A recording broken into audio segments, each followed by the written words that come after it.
What's going on, everyone? It is your host, Moose. Friday night, we made it through another week. You know what that means. It's week 3 of the XFL preview episode 7 of the Viper's Nest coming right at you. What do we have for you today? We, of course, go around the XFL previewing the 3 other games. We'll have an in-depth preview of the Vipers' first home game. Home against the undefeated Roughnecks, probably the number 1 team in the league. And then, of course, tail of the tape, details on who's really has the advantage at every position. And then closing out with 3 keys to the game to ensure a Vipers victory, albeit very unlikely. We have some ways we can still win the game, still believe, but we got to hit the 3 keys of the game.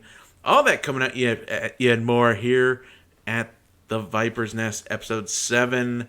Like we always do. It's Friday night. Let's enjoy it. Let's hit that intro.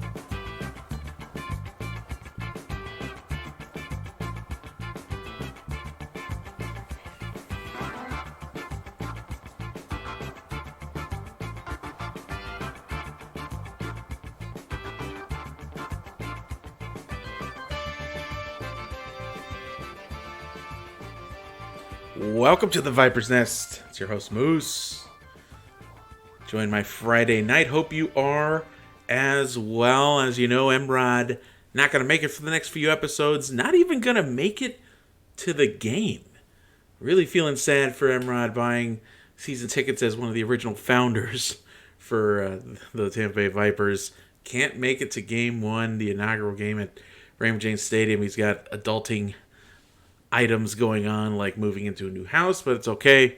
We'll hold it down from the next few episodes. Of course, big episode for us today. First home game preview for the Vipers as the Roughnecks come marching in.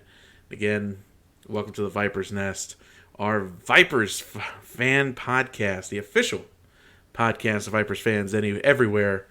And again, I'm your host, the Sports Moose with the Sports Heap. So happy it's Friday.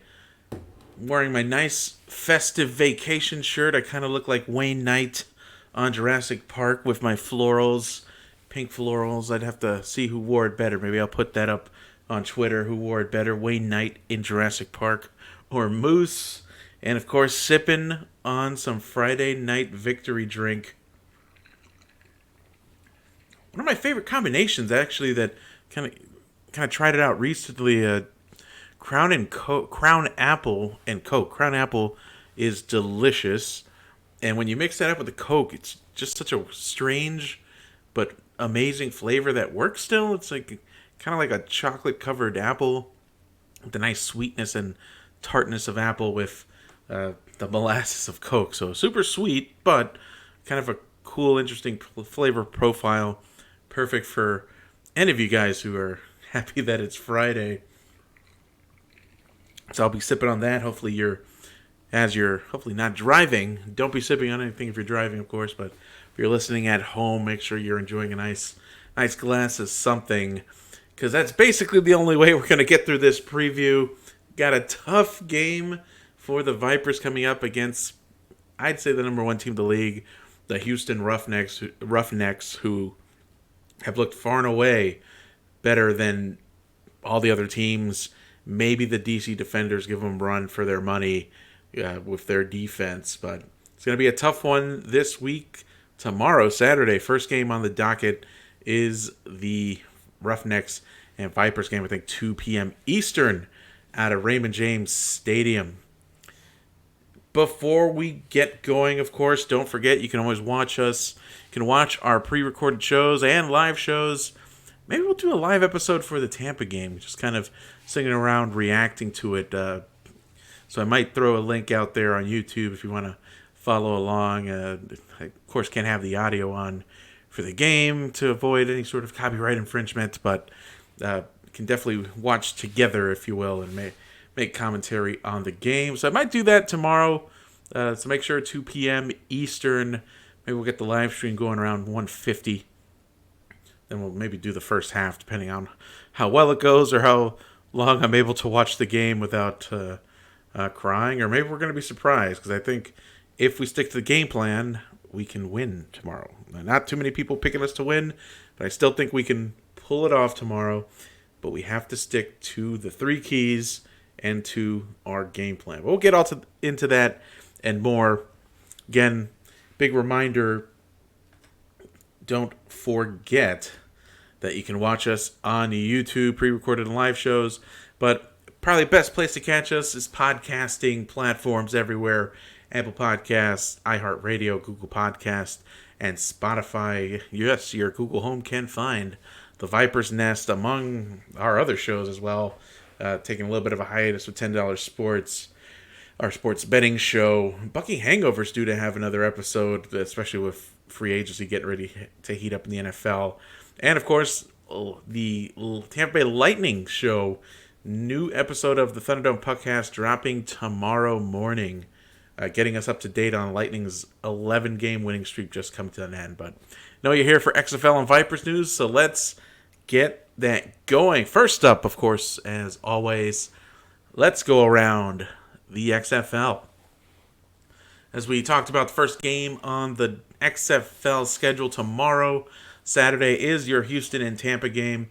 We'll talk about that one at the end, of course. Let's start with game number 2 of Saturday. I think this is going to be a really interesting matchup. And depending on how the offense plays for Seattle, if they can get a little bit of a bounce-back game from the offense, or maybe get a little bit lucky with some great defensive play, maybe Seattle makes a little bit of noise here, especially with the advantage that their home crowd seems to be going to be giving them, at least moving forward. 30,000 showing up, or just a hair under 30,000 showing up for the game last week against the Vipers. Of course, the big story, Landry Jones returning for game number 2 under his leadership for the Renegades. Exceeded 300 yards passing. I think he set the all-time record so far for the XFL at 310, 315 yards passing, I think. Somewhere in that neighborhood. So didn't look great early. And, I think to his credit, with those on-field interviews, which I love so much, kind of took the blame a little bit on his own. Really said it was his fault and he needs to play better and he wants to be there for his teammates, and he kind of left it at that. Of course, the leading rusher for the Renegades right now, Cameron Artis-Payne, who had a strong game last week, a little bit quiet and disappointing against the Battlehawks, but I think part of that just speaks to how underrated the Battlehawks are, and I think they're starting to get respect now, which is great.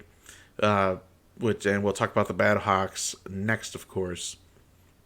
So again, we expect another big game from Cameron Artis-Payne. I really think that's got to be the key, and that's how you take the crowd out of it too, is run the ball.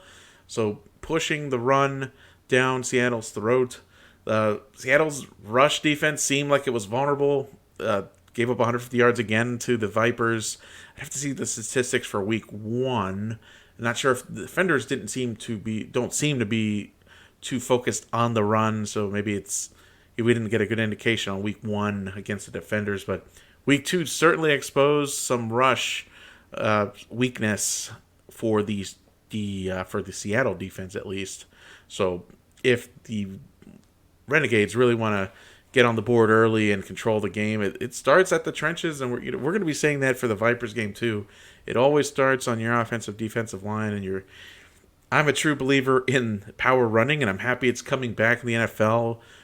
We kind of saw the spread in West Coast for so long, 10, 15 years, almost 20 years, really, since the advent of this offense-first type system, which I know the XFL is trying to emulate, but it's really opened up the running game, and we've seen most of the top backs average yards per carry over 5 in some cases. I think both backs for the Vipers are over 5. So again, focus on Artis-Payne is, I guess, the short description of what I've been saying. We talked a little bit about the Seattle crowd. I think they're expecting another big one, maybe not as big as the 29,000 that came to see the inaugural game, but still big enough. We saw a little bit of a drop-off last week, and we talked about it in episode 6. A little bit of a drop-off from the defenders, and then, of course, a pretty good showing in New York, but again, with that situation going on, we expect a drop-off there next week, I think, when Guardians are back in New York. Really, for the Renegades, also receiving kind of a surprise, Donald Parham. Parham really leading the way there. Sean Price, however, leads with yards per catch, and Parham is really the targets leader. So we'll see how that works out. On the other side of the ball, of course, kind of an unheralded star, Keenan Reynolds, if you recognize that name, former Navy midshipman. Watched him way too many times torment Notre Dame with the triple option. He's playing wide receiver now for the Seattle Dragons and paired alongside Austin Prohl, who kind of had a quiet game against the Vipers. I think he was negative 6 yards receiving, if I remember correctly. So again, Austin Prohl and Keenan Reynolds need to have a bounce-back game. And, of course, the big X factor is going to be a bounce-back game from Brandon Silvers.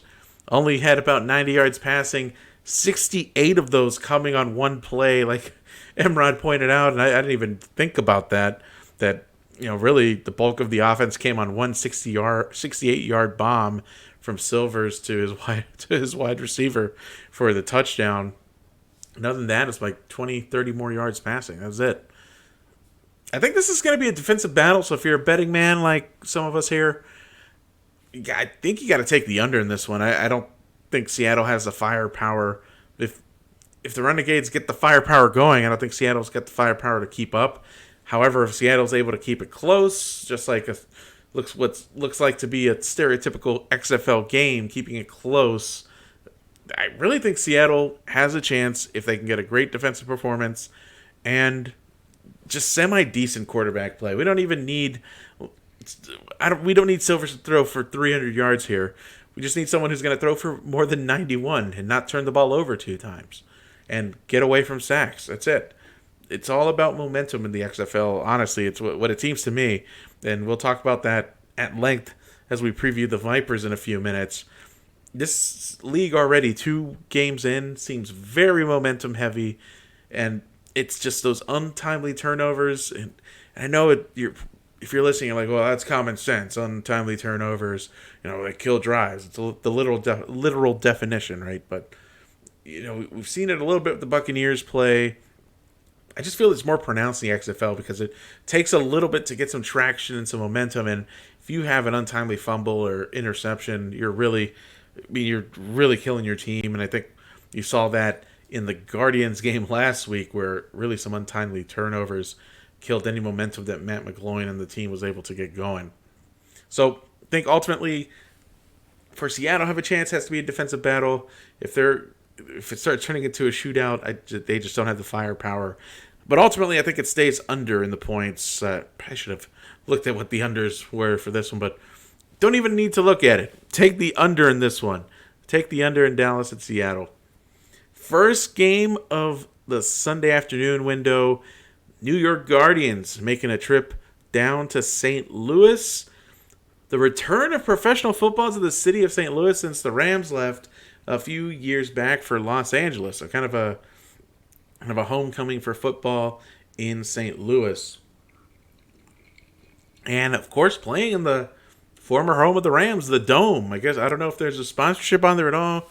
XFL's got it listed as the Dome at St. Louis or whatnot. So the old TWA Dome, the Edwin Jones Dome or whatever they called it with the Rams there.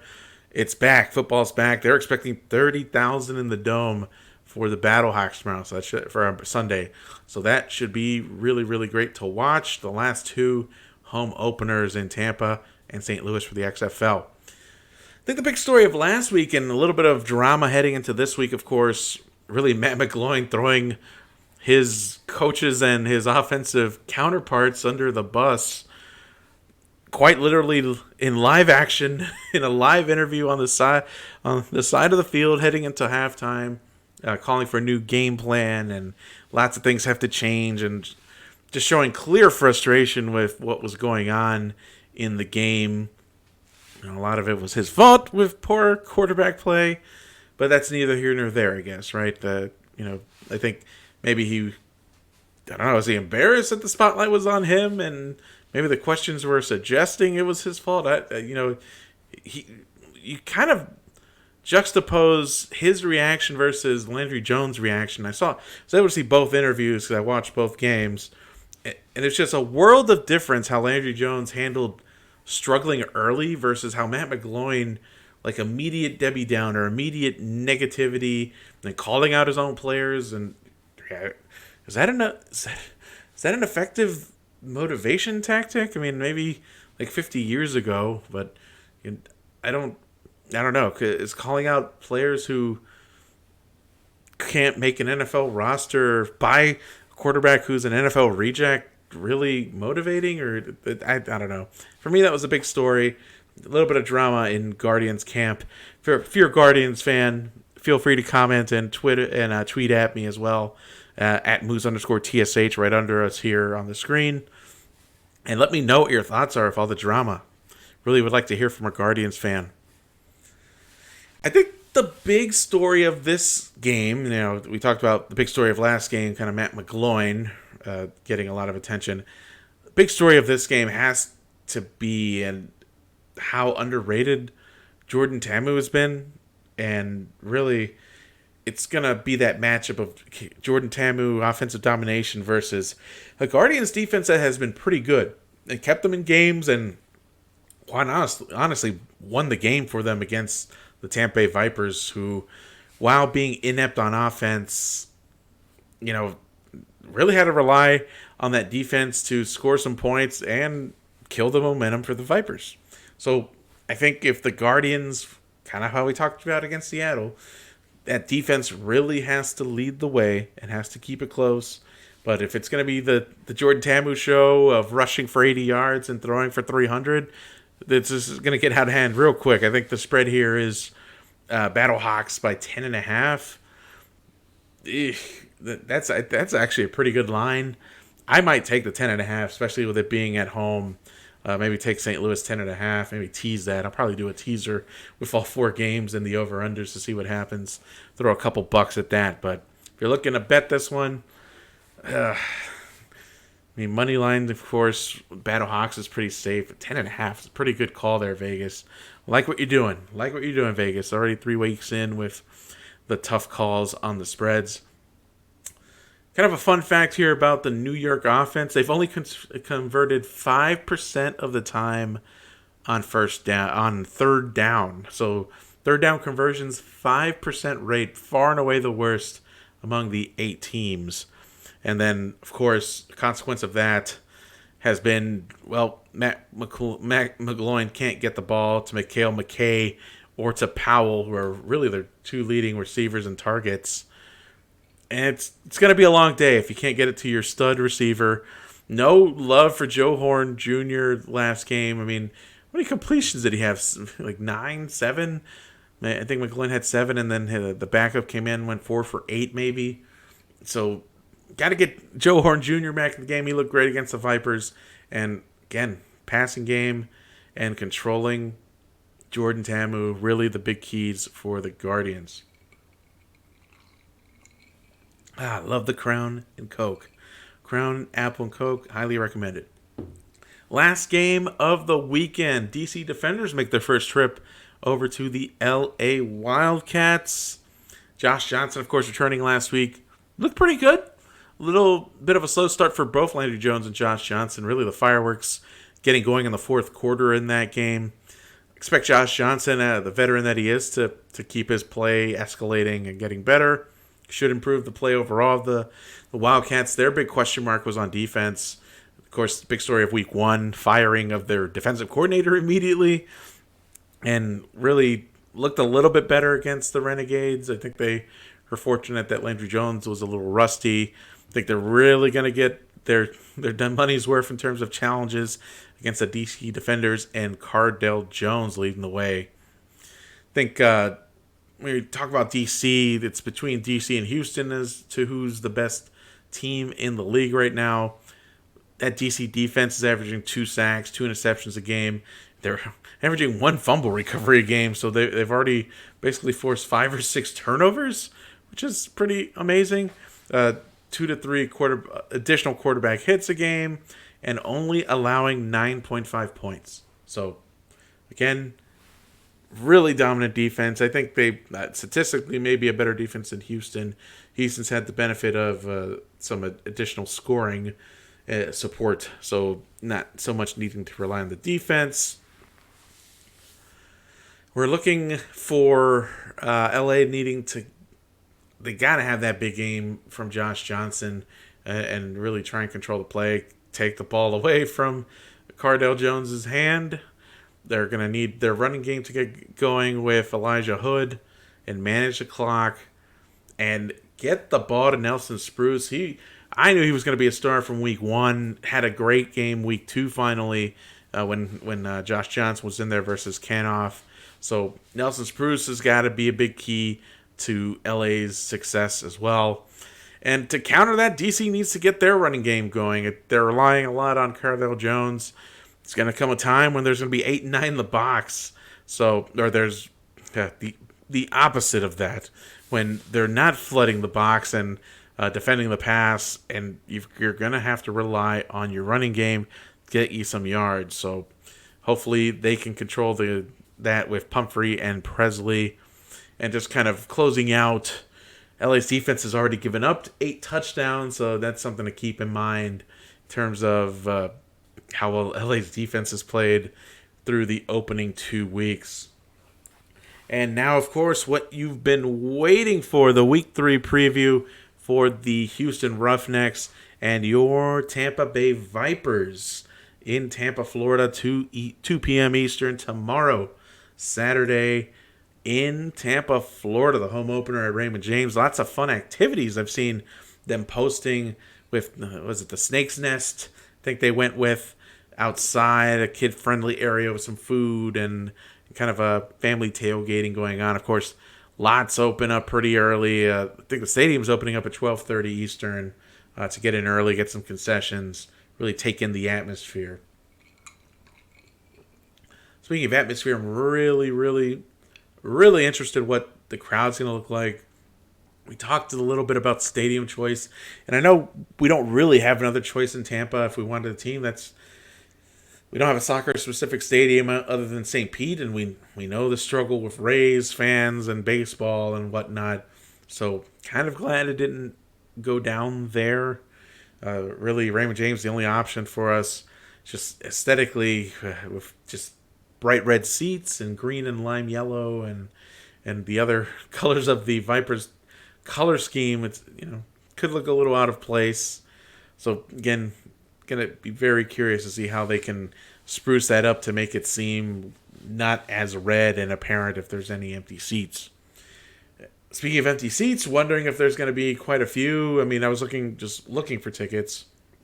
It seemed like most of the bottom bowl was taken care of, which is good. I think they're opening up some club seats and some levels in the second floor. So hopefully it'll be a nice packed house, despite our record. And we can get a good atmosphere going. Maybe they'll get the pirate ship firing stuff off as well. So, key injuries for the Vipers. Of course, breaking news, I think maybe this morning or late last night. Big news with Aaron Murray out for a second consecutive week because of an injured foot that he sustained against the New York Guardians. And then kind of a surprise injury is Nick Truesdale out for the game, confirmed by XFLboard.com. So Truesdale out, Aaron Murray out. That leaves us with more than likely Taylor Cornelius getting this nod, with Quentin Flowers jumping in and out. I mean, all I want is a more cohesive offensive strategy. Just Cornelius looked uncomfortable, and we really didn't help getting him comfortable with the poor play from the offensive line in terms of pass protection, at least. And then we talked about it in episode 6. Quentin Flowers is not the clear-cut answer either. He did not play well, and as much as we love our USF Bulls, we can't just think that because someone is a USF Bull, they are the best player in the world. So I'm hoping Trestman, just from the drawing board again, have a sound strategy, offensive, and stick to it. If Cornelius gets sacked, if he throws a pick, you got to stick to the guy. You got to see the game plan through, unless it's just totally trash, like the other game plans have been, where we need to scrap and just start all over with Quentin Flowers in there, right? But we need to commit to a strategy. The other big news in camp, of course, around the XFL, really just some signings to Team 9. So again, kind of the glorified practice squad. Tampa actually pulling a few players off of there, I believe, this week with some injuries.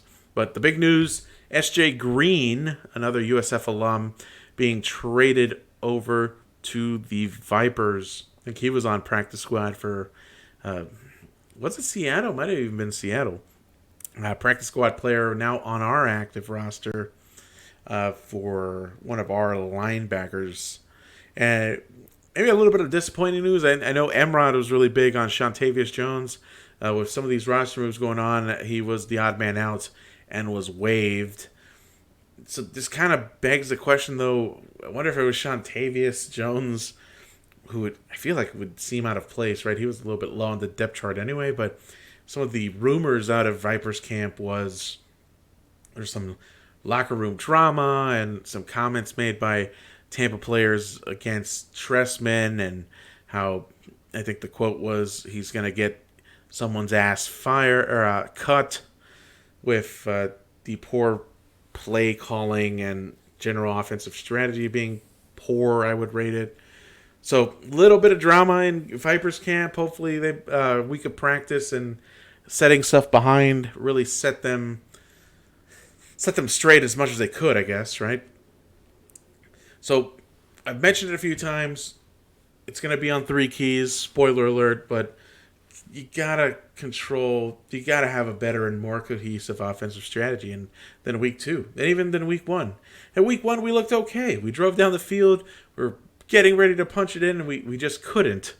Aaron Murray throws a tough pick, and it was really all downhill from there. I mean, I think opening drive or second drive, we actually looked good, drove down the field, and then it was that floater into the end zone that really changed everything. We got to stick to the quarterbacks. If we're going to have a swapping quarterback system, fine. Didn't work out too well for the Florida Gators, who kind of like invented it many years ago with Palmer and whoever the second guy was. I always remember Jesse Palmer. So, again, commitment to the run. Get Cornelius or Quentin some time to pass the ball. And talking about the trenches, you got to control the offensive and defensive lines. You just got to do it. It's going to be critical. If you're able to control the lines, you're putting pressure on the quarterback, which forces P.J. Walker, who arguably is playing better than Cardale Jones, to make tough passes into a secondary that is just over exceeding expectations. I would say going into it, Emrod and I kind of graded it as and a lot of experts graded it as our liability, and it's really becoming a strength. Our defensive back and safety play, and to a degree our linebackers. So once again, control the offensive line. You gotta have time to pass the ball. You just gotta do it. Not sure if much has changed. Maybe the blocking scheme's a little bit different, but we have to find a way to be able to pass block for Cornelius and for Quentin Flowers, and at the same time, that should be able to, lead us to the promised land. I think the next really key point is, gotta get that monkey off our back. We gotta score that offensive touchdown, and there would be nothing better than to really drive down the field, first drive of the game, get it off our back. There it is. Offensive touchdown. Bronx cheers for everyone, and that's it. Get it done. Play football for the next 50 minutes or whatever is remaining after we take the opening touchdown. Talked about getting the pressure of getting the touchdown. I think, again, we talked about the crowd and how I'm kind of curious what that's going to look like. And then praise for the secondary, because we kind of mentioned it previously, but despite early scouting and kind of our Emrod and mine's own assessment, they've been our strength. They've been effective, and their play is going to be even more critical against the number one passing offense in the league, number one offense in the league potentially. And last, ride your horses, ride Patrick Jacques, and ride Devian Smith. they have to excel in order to ease the pressure off and keep it close. If we're down 15, if we're down 20, we're going to be passing all three downs, and that's not going to go well for us. They're going to put 9 in coverage, 8 in coverage, and we're going to be throwing interceptions. There's no way around it. And then again, super basic football strategy 101.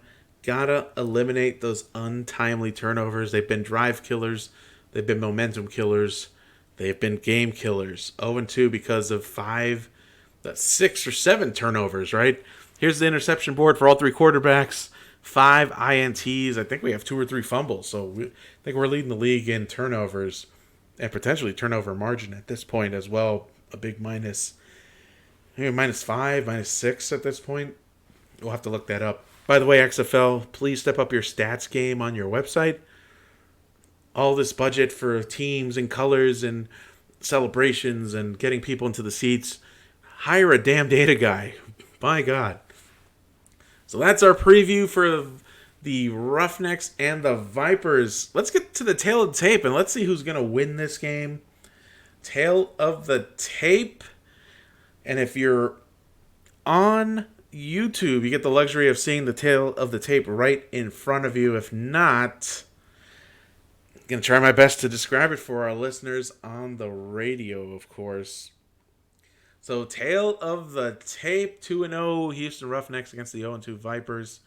Vipers plus 6.5, so 6.5 point underdogs with the spread, should lose by a touchdown or more. You've got them plus 210 on the money line. Game total, I've seen it range from 43 to 45.5. I left 45.5. I think this is going to be an under, so I think under is your play if you're looking for over, under, and point totals for this game. Tail of the tape, starting at the quarterback position. This is an obvious advantage to the Roughnecks right now. PJ Walker, despite my early tweet in week 1 of the XFL season, talking a little smack and being unimpressed, PJ Walker's right up there with Cardale Jones as the best quarterback in the league right now. Hopefully he's going to play himself into an NFL contract, maybe if he's able to maintain this. And definitely, I think, going to be a big factor in this game.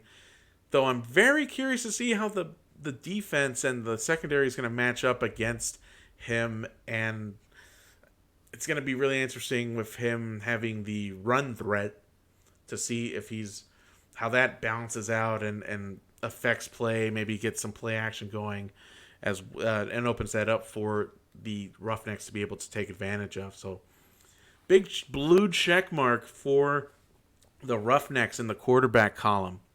When you're looking at your eligible receivers, wideouts, and tight ends, with the omission of Nick Truesdale not being available for the game, despite Reese Horn, despite great play from our other wide receivers, Dan Williams, really a big star in week 1. I think the advantage goes to the Roughnecks here as well, and part of that is quarterback play. I think it's Cam Phillips is their leading receiver, and he's looked as dynamic as they come. I think we just don't have the quarterback to get the ball to our receivers. I think the addition of SJ could potentially help. He was a star in the CFL. He's quick. He can get open. I think we really have to be honest and look at the tape a little bit closer because we may have an issue with receivers getting open. I think there's a lot of blame going on the offensive line, not being able to keep Cornelius and not being able to keep Quentin Flowers off their asses. But at the same time, wide receivers might not be getting open, and it's a bunch of coverage sacks. At least that's what has been my experience. Definitely a few of the sacks we've experienced. We've been sacked, 9 times, 10 times? Definite coverage sacks. And it's just hats off to the defense, and shame on our offensive receivers for not getting open. So I think that advantage goes to the Roughnecks. Their boys work their butts off to get open. You've seen some of the highlights from last week with PJ Walker basically cocking his arms, sidearmed, very much like Patty Mahomes, and to fit that ball into a narrow window. And credit to, I think it was Cam Phillips who actually got open and caught that ball in the end zone. Wide receiver. This is where I'm going to give the advantage to the Tampa Bay Vipers. They are the number one rushing offense in the league, and I don't expect that to change. That's really has to be their calling card. They have to take advantage of this if they're going to stay in the game. Mostly for ball control purposes. The clock is always running. So if they're able to keep the pedal to the metal with the run game, get those key conversions. Patrick Jacques was so huge at key third down conversions from 3rd and 4, 3rd and 5, even on the ground. Having the confidence to be able to convert on those, I think, is just really going to be huge, to be quite honest. So, and let's not forget about Devian Smith, a big factor in week 1 and even week 2 with 50 yards and contributing to the overall running total for week 2. So again, great run blocking for the offensive line, great two-headed attack for the Vipers, gives them the advantage on the ground. Moving to offensive line, I think I gave a big blue check mark here to the Roughnecks. And this is just a question of how many sacks they've given up. Maybe the Roughnecks' focus hasn't been the running game necessarily, but the Vipers have given up 9 or 10 sacks. Sure, they've looked great running the ball, but this is a passing league. As much as we don't want to admit it, to be successful, you're going to have to pass the ball, despite Brandon Silver's only passing for like 91 yards last week. You got to have decent quarterback play to be successful in this league. And the offensive line, honestly, is part of that, is a huge factor in determining that. Sure, there's ability, and whether Quint Flowers or Taylor Cornelius is good, but if you're getting run, if you're being rushed and you're being hit consistently, you're being sacked consistently, not going to play well. If you're not to your ability, it's going to affect your ability to be accurate. And I think that's what we're seeing. That's what we're seeing. I'm not saying Taylor Cornelius is the best quarterback in the world, but he's certainly not playing up to his capability because he's not getting enough time to sit in the pocket. Defense and special teams. Advantage Houston as well. Big blue check mark for them. I think the defense goes without saying. Top defense in the league, right up there with the defenders in terms of yards. Actually, when you're looking at yards, the Vipers are number one. But when you're looking at points and takeaways, Houston is right up there with DC. And overall, it's about who wins the game, right? 2-0 versus 0-2. I think that advantage right now is going to be going to the Roughnecks. And then coaching. I think we all know, and we've been frustrated over the last few episodes with Mark Trestman. Right now, advantage has to go to Houston. Their play calling on offense is much better. They look like a cohesive team. They've never looked really confused. When we were watching week 1, Roughnecks got it going after the first quarter. It was a little close getting into halftime, but they looked like a well-oiled machine. And 4-touchdown day for PJ Walker. Credit to coaching for getting everyone ready to go. So right now, 5 check marks to 1. Big decision check mark. I think Houston wins this game, unfortunately. When you're looking statistics-wise, Houston is a better team. I think we talked about gambling. I think you got to take. It's safe to take the spread with Houston. I think the Vipers lose by more than a touchdown, and I think it's going to be under 45.5. So, prediction, statistics, and position-wise is Houston, but that doesn't mean we can't win. And we've got 3 keys to the game. 3 ways and 3 commitments that this team has to make in order to come out victorious.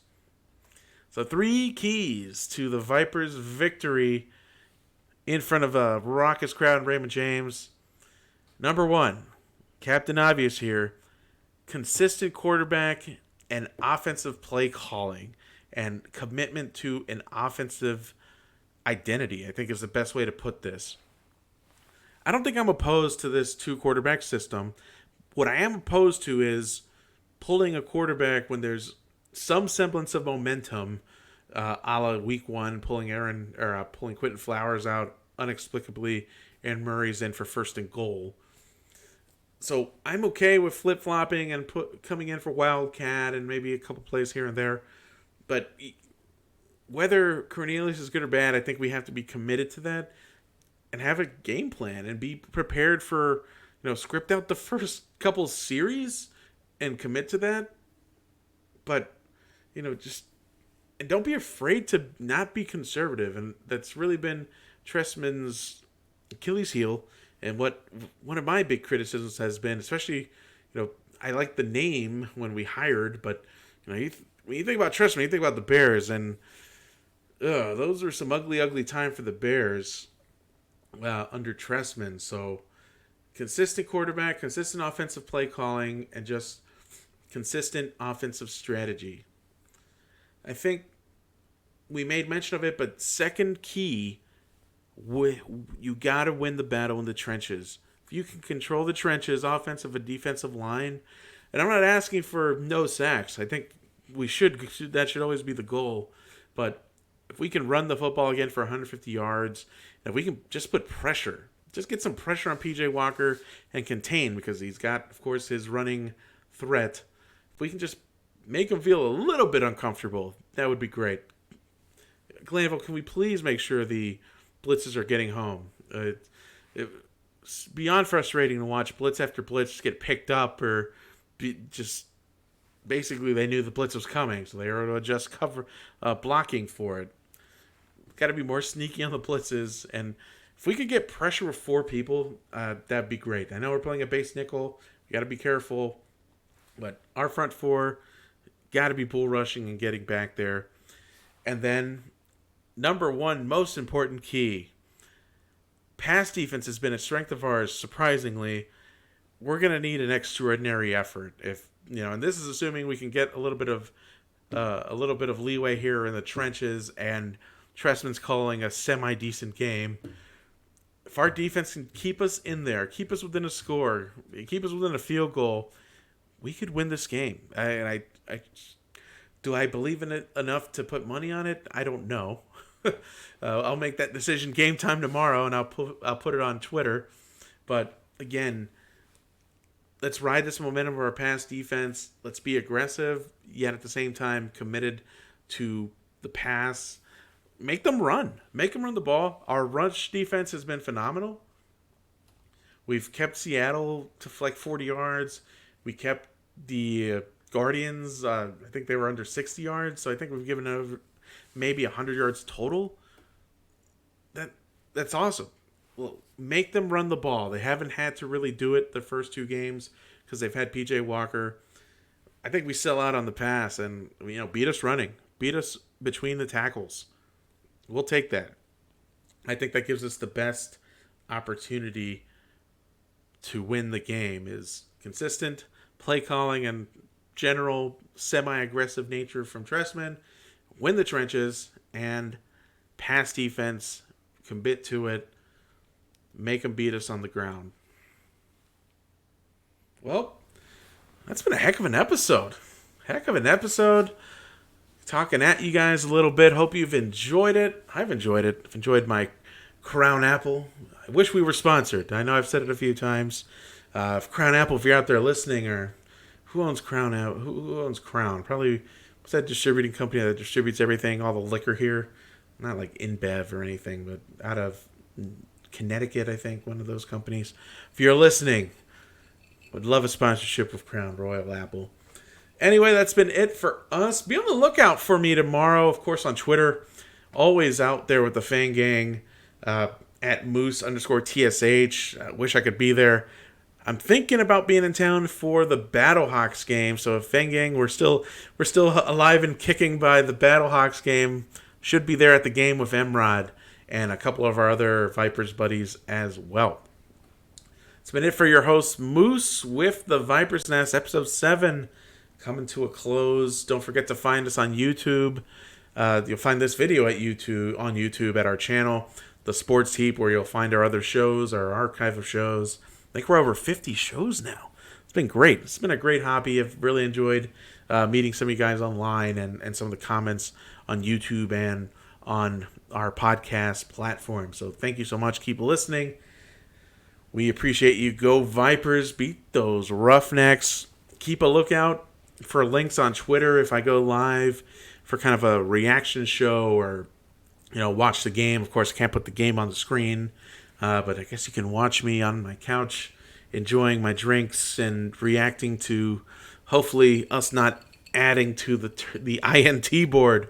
We would be on pace for 40 in a standard 16-game season. So, guys, no more INTs. Let's bring that average down.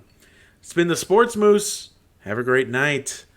We'll see you next week for episode 8, the week 3 recap. Take care.